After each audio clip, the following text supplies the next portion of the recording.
Let's start with the 3A girls. Here is the bracket, Christian. Up top, the 4 and the 5. Two of the premier powers over the past several years. Coeur d'Alene Charter, the 4 seed. Sun Valley Community School, the 5 seed.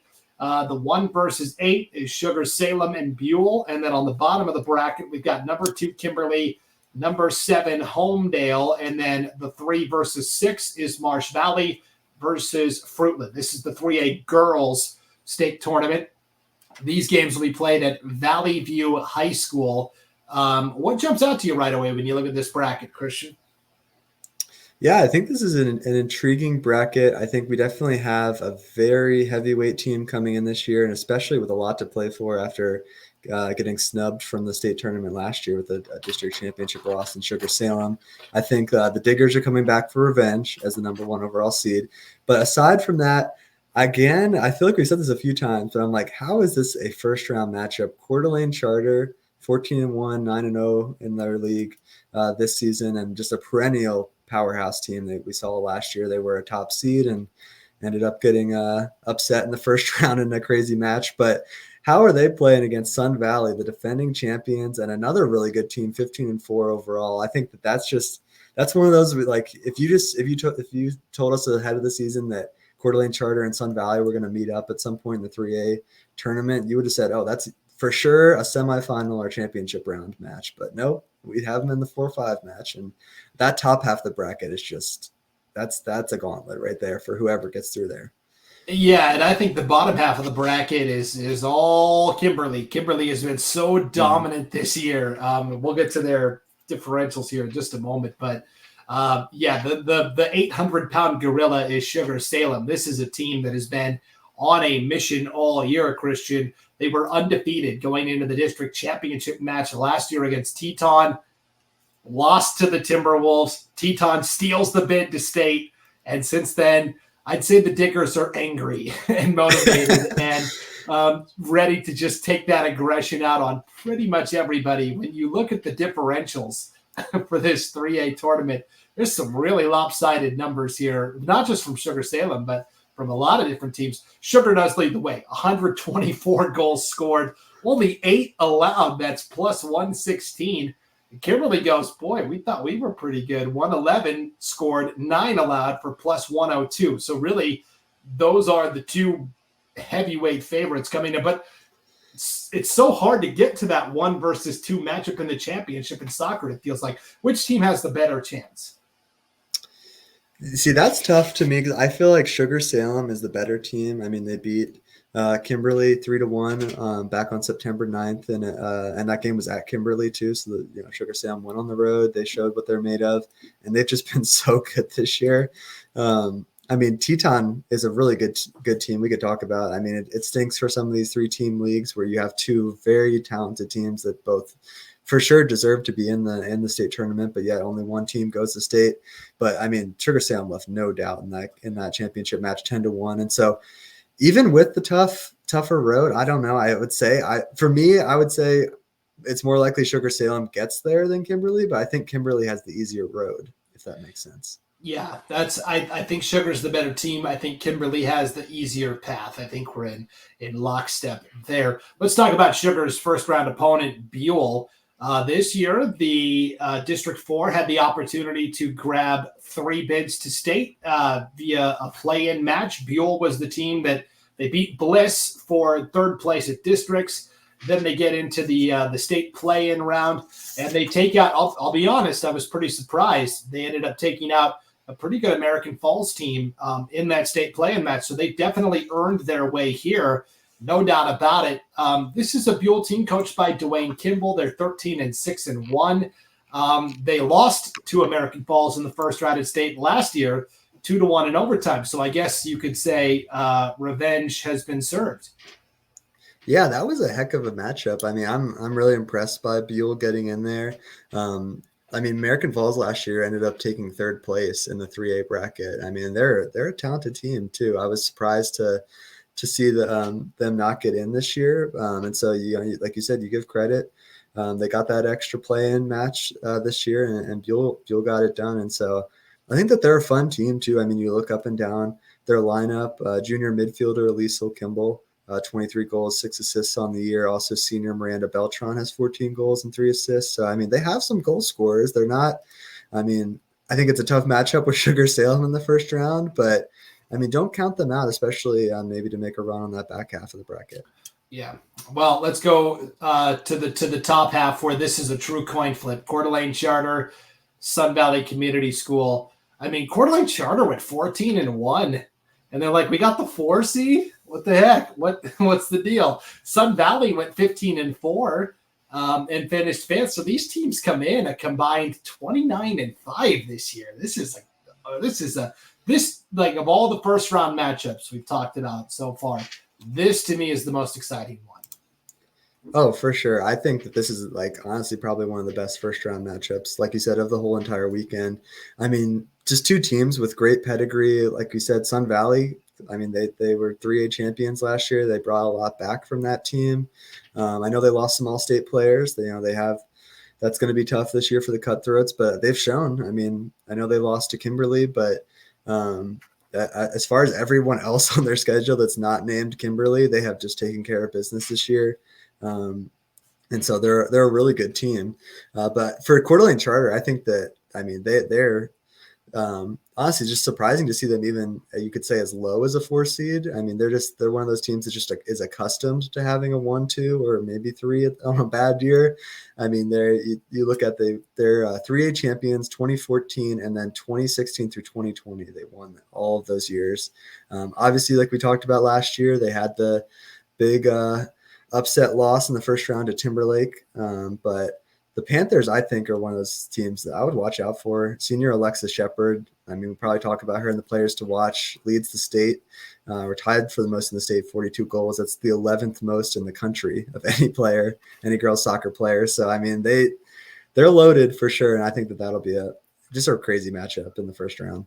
Yeah, and let's also note that Coeur d'Alene Charter is doing this without their best player, Maddie Daigle, who came into her senior year with high expectations and unfortunately suffers a season-ending injury in August, really before the season even starts.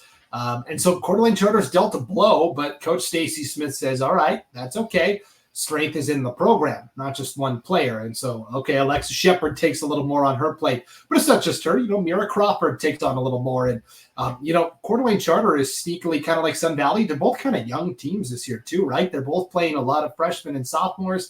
And so this is how you have sustained success at state, like these 2 schools do, year in, year out. This is going to be a really fun matchup.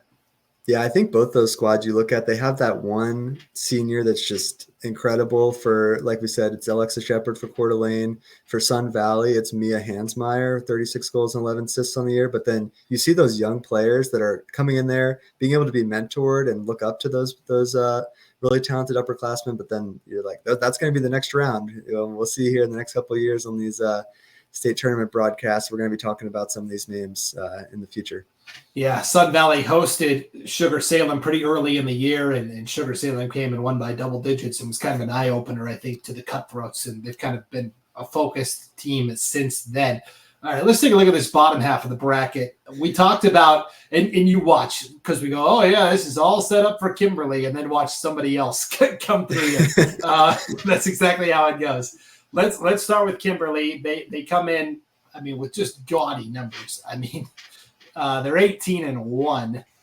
Only loss was to Sugar Salem, 3-1. So pretty close match. They didn't allow a goal. Is this right, Christian? You did the research here. They didn't allow a goal until September 5th this year? Yeah, I'm pretty sure. I think it was their first 6 matches were all shutouts. That's insane. I know, that's incredible. They're just such a good team, the Bulldogs. I mean, they ran through the High Desert Conference this year. And I mean, like you said, they took care of business. I mean, against Sun Valley, who we just talked about, is a really good team, championship pedigree, 7-1, 3-1, 5-1 in their 3 matchups. And so, I mean, everyone you've put in front of them, including Sugar Salem. I mean, giving Sugar Salem a 3-1 game, that was probably one of the closest matches that the Diggers have played all season. So, I'd love to see that in the championship. We'll see if they can get there, though, because there's some interesting matchups here, as we'll talk about with Homedale. Yes, there is. And then Kimberly, first 6 games of the year were shutouts, 13 shutouts in total this year as well. And yeah, let's talk about Homedale. Where Kimberly is a young program, right? The program only started 6 years ago, and now here they are at state. Well, Homedale's got them beat. This is the second year of Homedale soccer on the girls' side. They don't even have boys soccer at Homedale. It is girls only at Homedale. Last year, Christian, they had kind of a modified schedule where they played a couple of conference opponents, but it was mostly we're going to make our own schedule as an independent, knowing that then they would take the 5th seed into districts. And as the 5 seed, they upset the 4 seed at districts last year. So you were like, man, this is a team that's already figured it out pretty quickly. And so Shelby Nicoletti, the architect of this Homedale program, has done a pretty phenomenal job in just 2 years taking a team to state. Oh, for sure. I mean, and they're a super young team. Like, I was looking up and down their statistics. I mean, I think there might have been 1 or 2 upperclassmen that like have, done, had at least statistics, goals, assists, those type of things. I mean, you look at sophomore Carly Kildo, 19 goals, 3 assists. Sophomore Morgan Nicoletti, I'm assuming Shelby's daughter, 7 goals, 3 assists. And their goalkeeper is a junior, but Kennedy Kildo with 33 saves on the year, only 13 goals allowed this season. And so, I mean, they're a really young team. I think that's super exciting for them. They broke through, especially beating, a program like Fruitland that has just been the class of the Snake River Valley in some ways for at least the last few years, and able to break through, get that district championship, I think is huge. I think that this is a dangerous team that could maybe make a run.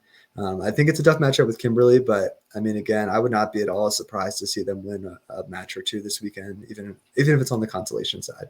Yeah, Homedale beats Fruitland 4-3 in the district championship, avenging their only loss of the year, which came to Fruitland in the regular season. They went 9-1-3. And part of Homedale's problem, and I've heard this from some Homedale fans with the Max Prep seeding especially, is, hey, we beat Fruitland in the district championship. How come they're seated above us? Because I'm with you. I think if Homedale is matched up against anybody besides Sugar or Kimberly, there's a really good chance they get that first round knockout. But it's going to be hard against the Kimberly team, but it wouldn't surprise me to see Homedale playing for the consolation trophy on Saturday and bringing home that consolation trophy. Oh, 100%. I agree. And yeah, I think it is interesting. Soccer is obviously a different sport than a lot of the other ones, but it is interesting that I'm glad that they're counting the Max Prep rankings for playoffs this year, but I still think, it is a little weird how it works out that even if, truly the districts, as long as you get one of the spots to make it to state, it doesn't necessarily matter if you get first or second in your district, as long as you get a spot. But that is kind of interesting. But Fruitland's a good team though, too. And I think that they definitely well earned their 6th seed and a 13-2-1 overall record. And I think that they'll be an interesting team here in the bottom half of the bracket for Marsh Valley to handle in the first round. Yeah, I think what we're learning is that whatever you do at districts, if you score an upset or you beat a team seated higher than you, it's probably still not going to be enough to move the needle on that Max Preps ranking. And so I don't know, does some tweaking need to happen where you give your district champions the top spots automatically? And then if you didn't win your district, sorry, you're going to be a lower seeded team. That's another topic for another day. But that's what Homedale fans are saying. Like, hey, come on, how are we the number 7 seed? The other problem with teams like Homedale and Fruitland is nobody wants to play them. No, they know that they're good quality teams. They're already at the lowest level of 3A. And you're not going to get a 4A program like a Bishop Kelly or a Valley View or a Columbia to play, because if they lose, that's going to ding their Max Preps ranking. It's almost all risk, no reward for the bigger schools. So they end up having to play a lot of Oregon teams. And so it's just kind of a funky schedule for these SRV teams from District 3. But let's talk about the other one. Fruitland comes in as the number 6. They're going to play the number 3 seed from Marsh Valley. This is the game. If I'm doing the upset specials, I kind of go Fruitland I think is dangerous. And Marsh Valley is good, right? They're 14-4-1. Jacinta Johnson, great coach. But I just don't know. They did play Sugar pretty close this year in 2 losses. This is the hardest one for me to gauge. Yeah, I think that's another really intriguing matchup here on the bottom half of the bracket that I think for being a 3-6 game, I think is truly a coin flip. I think obviously Fruitland probably upset they didn't make it through on the in their district championship, but they were still able to go and get a win against the pesky Bonners Ferry team that had a good year. And so, I mean, they pushed through, they made it here, and I think that we've seen it in the past. They've made runs. I mean, they were the 2021 3A champions, 2022 runners-up. I think a lot of that had to do with Abby Robidoux, who obviously is one of the best players that we've ever seen in the state as far as goal scoring. But, I mean, as I put in my notes, no Robidoux and no problem this year for Fruitland. They still had a great season, and they have a lot of good talent too. I mean, you look at juniors Bailey Rawlinson and McKenna Rawlinson, the sisters there, both combined for 30 goals between the two of them, and so they got some good scorers. But I don't know. Marsh Valley is one of those interesting teams. Again, the Southeast teams, I think, just in those 3-team conferences, it's going to be a little funky sometimes and hard to gauge with them. But I mean, they've had a great season. They avenged their loss to American Falls from last year and got back, won the district championship in penalty kicks this season. And I don't know. They're one of those. I feel like that's the team I know the least about, honestly, is Marsh Valley. But I think that it's going to be an interesting matchup with Fruitland. Yeah, I just think it's really both teams can really put the ball in the back of the net. When you look at the goals scored this year, Marsh Valley scored 82 times. Fruitland scored 67. I don't know. This is a really close one for me, but it's going to be a lot of fun. Alexis Marshall, Riley Sutton kind of lead the way for Marsh Valley as the 3 seed. So let's take a look at our players to watch here for the 3A girls tournament. Again, just a jumping off point. We picked one from each team. So what do we got? We got Liesl Kimball from Buhl. You already talked about her a little bit, Christian. Alexis Shepard from Coeur d'Alene Charter, 11th in the nation in scoring this year, tops in Idaho. Riley George from Fruitland. She quietly has put together a very nice season. Carly Kildow from Homedale, we talked about a little bit. We have not talked about Ellie Stastny yet from Kimberly. She scored I believe it was 4 or 5 goals just in that district championship game for the Bulldogs, 29 goals on the season. Kamiley Singh from Marsh Valley, Ava Rydalch from Sugar Salem, and Mia Hansmeyer from the community school in Sun Valley. Who are you most excited to see play? I honestly think that, like you said, Ellie Stastny is a really good player for Kimberly. I think that she's going to have a great weekend if Kimberly's going to make the run that I think that they hope to have this season. And I mean, you look at 29 goals on the season, 15 assists as a senior midfielder. I really think they have a lot of weapons. I mean, you look down, they have 4 players with double figure goals, and then a 5th one that has 9 on the season. And so, but I think everything kind of runs through her. And so I think she's going to be one of those players that is just going to be must watch this weekend. Yeah, it's going to be really fun. I'll give a special shout out. We didn't mention her, but Gracie Young, the goalie for Marsh Valley, 172 saves on the season. That is, you didn't fat finger that when you were typing that, right? There was 172 saves. That is what Max Prep said. Wow. I don't know. With Max Prep can be, obviously, sometimes I know it depends on how teams put in their stats and things like that, but that's what it said, so we're going to go with it. a lot of these players we've seen, right? Alexis Shepard, Liesl Kimball, Ava Rydalch, Mia Hansmeyer. I'm most excited to see Carly Kildow in this Homedale team. I want to see what these Trojans are all about. So Carly Kildow would be my player to watch. All right, let's break out the bracket. Prediction time. 3A girls state tournament here. What is your first round upset special? All right. I think this is a tough one for me because if I'm being completely forthright, I honestly think this is going to be a pretty chalky bracket. But I would say if there's going to be an upset in the first round, I think that it's going to be Fruitland over Marsh Valley. Just as that team that, again, they've been there before. They have a lot of talented goal scorers. Like you said, Riley George as a defender has 15 goals in the season. She was a first-team All-State nominee last year and has had another phenomenal season. And so I think the Grizzlies could get done the upset here because the rest of them, I think it could be kind of chalky personally. Yeah, I'm with you. I like Fruitland, but I guess I'll take Sun Valley Community School over Coeur d'Alene Charter. Honestly, coin flip that game.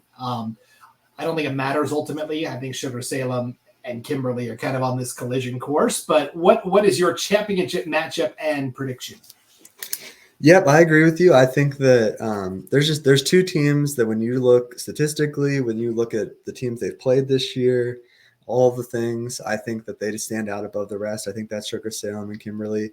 And I think Sugar Salem, especially with that added motivation of not being in the state tournament last year, and also the added motivation of I didn't realize that they're one of those teams that like they've been right on the cusp. In all those years, like I was talking about, where Coeur d'Alene Charter has won the championship 2016 to 2020.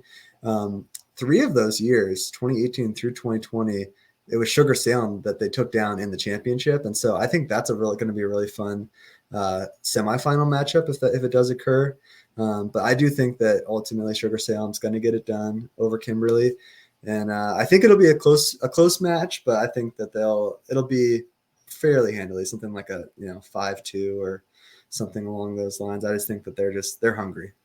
Wow. Okay. I agree. Sugar and Kimberly. And just so we're not the same, I'll take the Bulldogs. And honestly, both teams are dynamic offensively. And I don't know. It could turn into a shootout for sure. Sugar did beat Kimberly 3-1 earlier in the season. Both teams are going to be laser focused, I think. So I'll take Kimberly just to be the contrarian there. So that's our 3A girls soccer preview. All right, before we get to the 3A boys, let's check out our double dippers in 3A soccer. These are schools that are sending both girls and boys teams to state. The usual suspects, I would say. Coeur d'Alene Charter from the north, Fruitland from the Treasure Valley, Sun Valley Community School from the Magic Valley, and Sugar Salem from the east. Nothing too surprising with this big four.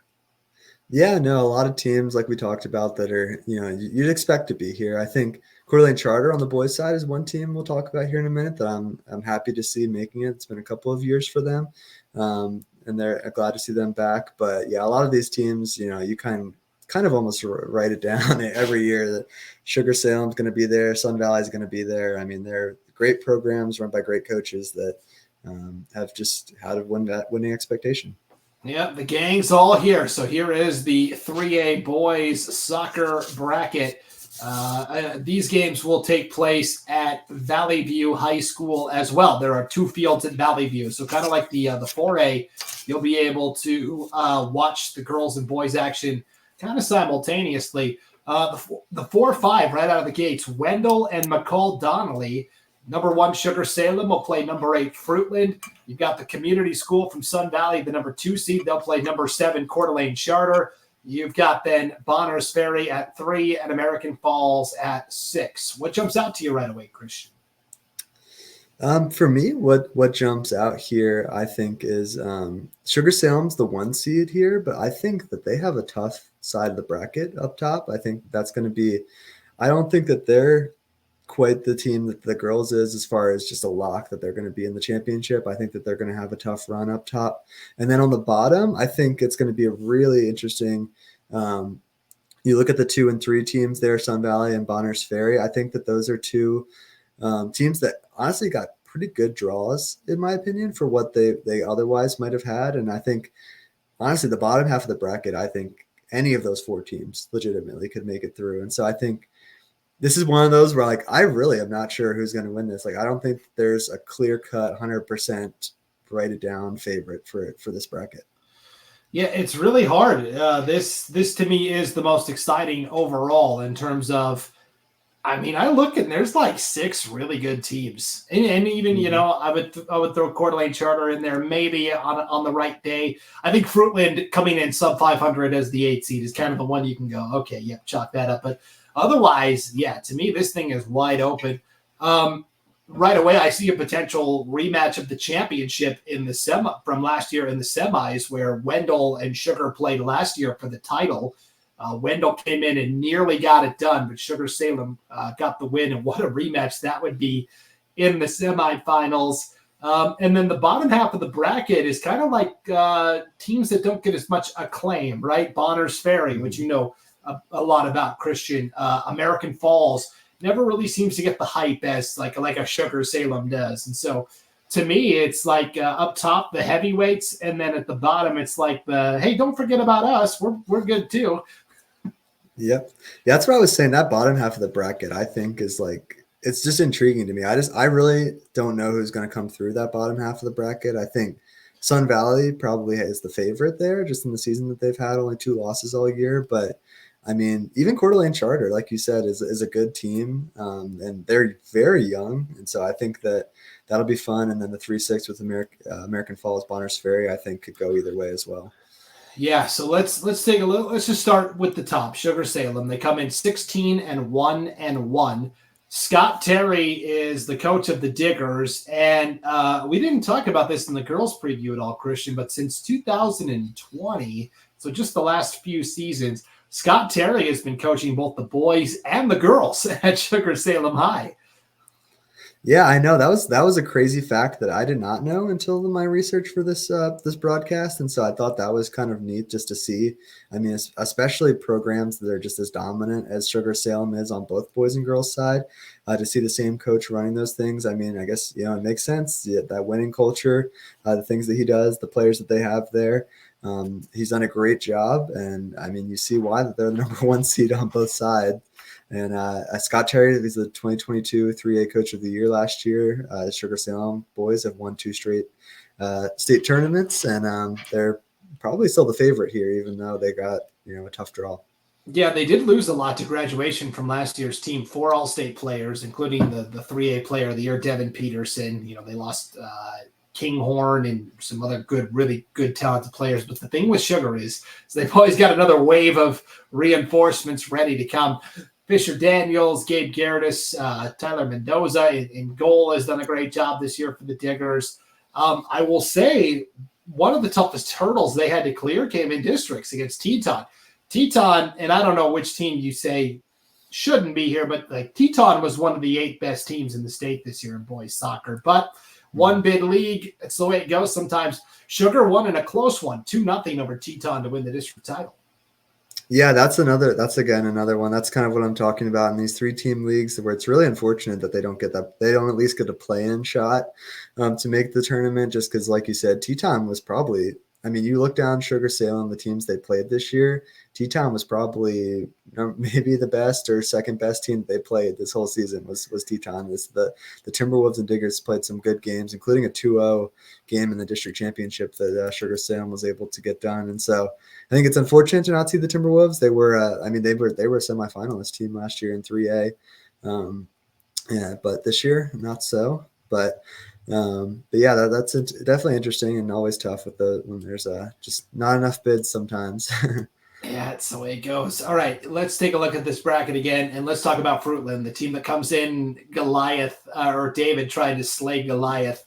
Hopefully they brought their slingshot. Fruitland is 7-9-3 on the season, the only sub 500 team coming in. And in fact, when we look at the goal differential, one of the few teams, girls or boys, no matter what classification, that comes in with a negative differential as well. Fruitland comes in having scored 34 goals this year, but allowing 40. So that's a -6 differential. Conversely, Sugar Salem has outscored opponents 111-11. That's plus 100. So Fruitland definitely walking into the Lions' den. They upset number 2 seed Payette in the district semis 4-2. And then they had to not only, win that, but then they also had to play Kimberly in a state play-in match, and they ended up winning that contest as well. This was a roller coaster, Christian. Nice research here. They had a 5-match losing streak and another 6-match losing streak, and yet here they are at state. Yeah, that was one of those teams where it's like you just somehow things click at the right time and they're able to get it done and win that play-in game against Kimberly. I thought that was impressive for Fruitland. But Yeah, I just think it's the Grizzlies. I think that it's been a tough year, honestly, but you give credit to Coach Oscar Hernandez and the bunch that they have there. They've stuck with it, and they get paid off here by getting a really awesome trip to state.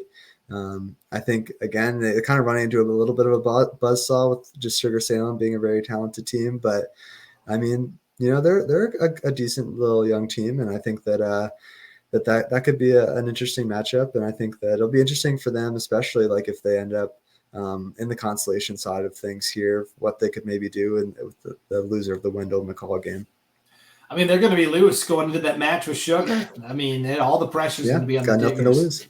That's right. All right, let's go to the top, the first matchup on the bracket here, the 4 and the 5. This is really intriguing. Wendell and McCall-Donnelly. Wendell went 15-2 this year. Their only losses were to Sun Valley Community School, once in the regular season and then again in the district championship last week. They were the runner-up last year. We talked about they lost to Sugar 3-2 in the championship. They lost a lot to Graduation, but they brought back enough to supplement what is a pretty good program. And one interesting note about this Wendell team, led by head coach Felipe Peniagua, every single player on this team is of Hispanic heritage, and they all pretty regularly just speak Spanish to each other. Yeah, that's really neat. I actually didn't. I mean, I realized that obviously seeing some of the names with this, the whole team is Hispanic. I think is really neat. They have a really talented team too, like you said. I mean, even with losing the 4 All-State players from last year's squad, the Trojans still brought back a lot. I mean, senior Eduardo Nieves, 32 goals, 4 assists on the year. Their senior goalie, Alessandro Rivera, is a very good goalkeeper back there between the pipes. And I think that they're a dangerous team there in that top half of the bracket. I think it'll be a fun matchup with McCall-Donnelly, who's also very talented. But don't count out a team that like we said has been there before, has made a run like they did last year. They have the will to win, and I think that they'll have a good shot if it does end up coming down between them and Sugar Salem. Yeah, it's going to be really interesting. And then on the flip side, you've got McCall-Donnelly, who kind of quietly went about their business. Brad Kindle is a great coach for the Vandals, 10-2 on the season. They beat Fruitland in overtime 2-1 to win the district title. They went up north early on this season to play Coeur d'Alene Charter and Timberlake. And they beat Timberlake, and then they drew with Coeur d'Alene Charter 0-0. But to me, McCall-Donnelly did that because they knew they had a good team this year, and they wanted to see how they stacked up against some of the best from the north. Yeah, the Vandals, they did that last year too, actually came up here up north in the early part of the season and played against those 2 squads. And I think that it's neat when teams get to do that. I appreciate stuff like that, like when Sugar Salem and football came up and played Timberlake up here in Spirit Lake a few weeks ago. I think that it's fun to get to see teams that don't normally get to play, except at the state tournament, get to play in the regular season. And it creates some interesting foreshadowing, because I think that's sometimes you see those matchups, like Bonners Ferry got to play McCall last year in the state tournament. And McCall's a good team. I mean, they did graduate their all-state player, Rylan Pate. He was a really good forward for them. But the Vandals, I mean, they made a run last year, actually ended up winning the consolation title. And they were the number 2 seed that got upset in the first round, but then still got things together and got 2 wins at the state weekend last year. So, I mean, don't be surprised to see them get a win here in this first round and buy themselves a ticket to face Sugar Salem. Yeah, it's going to be a really fun top half of the bracket. But as fun as that top half is going to be, that bottom half is straight fire. I mean, all of these matchups are even to me. Sun Valley Community School and Coeur d'Alene Charter, let's start there. The 2 versus the 7. The Cutthroats historically have been, a major player at state in 3A soccer. Richard Lightlaw is a great guy. Not only is he the boys soccer coach, he's the athletic director at the community school as well. Just a great guy. So Sun Valley has the pedigree. Coeur d'Alene Charter, it's more on the girls' side. You're right. It's been a couple of years since the boys team has gotten to state, but second-year coach Craig Daigle did a great job with a very young team. Oh, for sure. I mean, yeah, again, they're another one of those squads where you look up and down the roster and it's just all these young players, like names that I honestly had not heard of, and I've been following the soccer up here for the last couple of years. But I mean, you look at freshman Taylor Smith, who is leading the team with 7 goals and 4 assists. Sophomore Joseph Nickley had a great year. And I will say sophomore Mattis McMillan in goal, 46 saves and 6 shutouts this year for the Panthers. I really think that he's kind of the heartbeat of that defense and is just a really good player. He started as a freshman last year and has had a great sophomore campaign. And Coeur d'Alene's a good team. I mean, at the beginning of the year, they came out firing in the Intermountain League and actually looked like they were in first place for a good while until Bonners Ferry kind of made a late run. And so they're a good team, and I would not be at all surprised to see them give Sun Valley a run for their money here in this first round. Yeah, it's been really interesting to watch this young team progress. And then you've got Bonners Ferry and American Falls. This to me is also very even. Couple of district champs. Bonners Ferry won the Intermountain League by defeating Coeur d'Alene Charter in the championship. They went 14-3-1 this year. American Falls won the District 5 title pretty easily. They went 13-3-3. American Falls only lost to Teton and Sugar this year. That was it. And the second time they played Sugar, it was a 2-1 game. Yeah, American Falls is a good team. I mean, they, like you said, they've played some of the top teams in the state very close, and they just get it done. I mean, they graduated their all-state defender Marco Ponce from last year, but they've brought back some good players. And I mean, again, the Beavers are another one of those teams. Last year, they were the number 7 seed. They got that upset 7-2 over McCall-Donnelly in the first round. Ended up taking 3rd place last year. And, so they're a team that's capable, and so I think that that's going to be a tough matchup for Bonners Ferry. I think it's favorable in some ways compared to what they maybe could have gotten and having to maybe play a team like a Wendell they would have otherwise had. But I think that it's still going to be a tough 3-6 matchup here.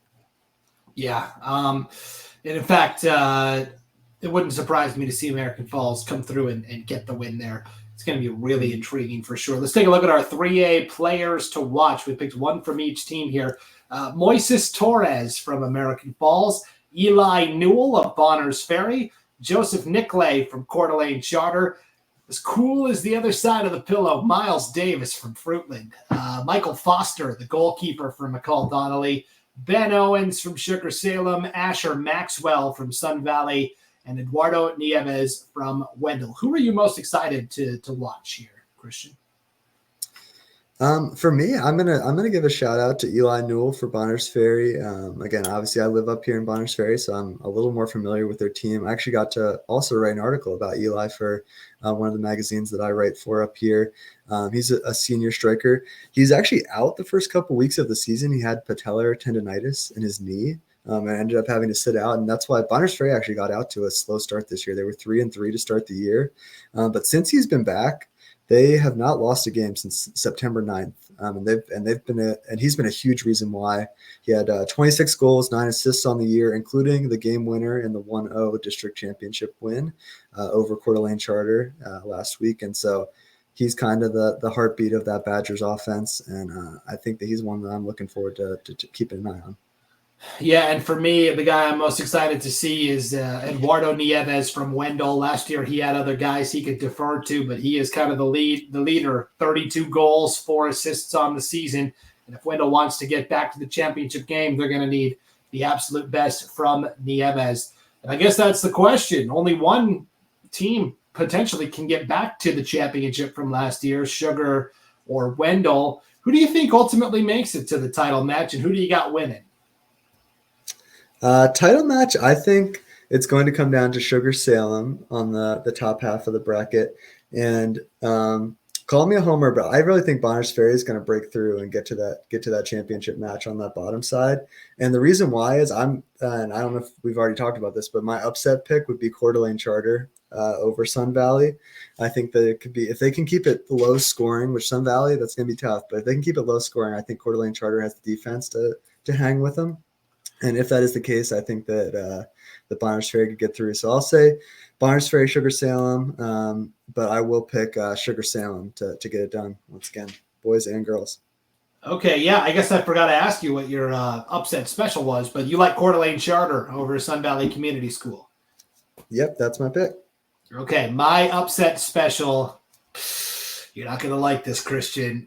Christian lives in Bonners Ferry. I'm gonna pick American. I'm gonna pick American Falls, the 6th seed, to take out the Badgers. That's my first round upset special. My championship. I've got Wendell knocking off Sugar Salem in a tight semifinal. I've got Wendell on a bit of a revenge tour here. They're going to get revenge on Sugar from last year's championship loss, and then they're going to get revenge on the Cutthroats in the championship. So I've got an all-District 4 final, and I will take the Wendell Trojans over Sun Valley Community School. I like the pick. Wendell's a good team. Would not shock me at all to see them make another run this year. And I think that if that happens, or with what anything happens, this is going to be a fun one to keep an eye on, this bracket down here. 3A boys. Yes, 3A boys, 4A girls, I think are the two most exciting overall fields in terms of competition. But man, we talked for nearly 2 hours about all the brackets and all the matchups here, Christian. If you're a soccer fan in Idaho and you walked away from this not learning more about state, I don't know what else we could do for you. Yeah, we exhausted our resources here. We did the research, and it was honestly a really fun conversation. I enjoyed talking about it. I don't have a fun nickname like Brandon Brackets Baney, but but I enjoy filling out my brackets too. And so this is always a fun time of year for me. I like crunch time Christian Weaner because we bring them out when it's crunch time and it's state tournament time. There you go. I'll take it. All right. Well, for crunch time Christian Weaner, I'm Brackets Baney, Brandon Baney, and we'll see you next time on IdahoSports.com. Enjoy the state tournaments this weekend, everybody, and good luck to everyone competing. Thanks for watching.